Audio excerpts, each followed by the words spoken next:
প্রথমে শান্তিপূর্ণ আন্দোলন করার চেষ্টা করি কাঠপট্টির মুখে, ওইখান থেকে আমাদের উপর লাঠিচার্জ শুরু।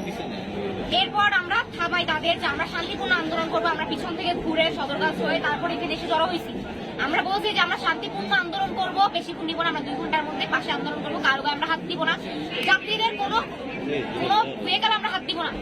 তারা আমাদের সুযোগ না দিয়ে পিটানো শুরু করে, কেউ আমাদের কথা শুনে না। দেখেন হাতের আঙুল ফুলাই ফেলছে, এইখানে রাস্তায় গড়াগড়ি খাইছি, আজকে রাস্তায় গড়াগড়ি খাইছি, চুল ধরে টানতে টানতে গাড়িতে উঠায়, চুল ধরে টানতে টানতে গাড়িতে উঠায়। এই নারী পুলিশ না পুরুষ? দুইজনই মিলে করে, একজন ছিল পুরুষ, বাকি 3 জন ছিল মহিলা।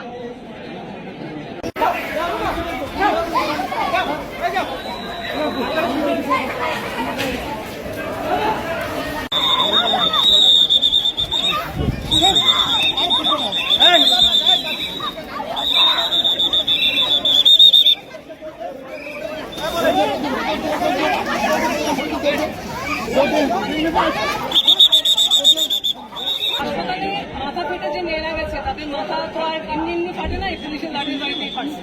এটা খুব দুঃখজনক আর কি, যে একটা শান্তিপূর্ণ কর্মসূচিও আপনারা হজম করতে পারেন। কয়েকটা ছেলে মেয়ে, বাচ্চা বাচ্চা ছেলে মেয়ে বসে স্লোগান দিচ্ছে, তাদেরকে ঠেকাইতে পুলিশ লাগে, বিজিবি লাগে, মানে আন্দোলন ছাড়া সবকিছু চলবে। এটা হচ্ছে কারফিউ শর্ত।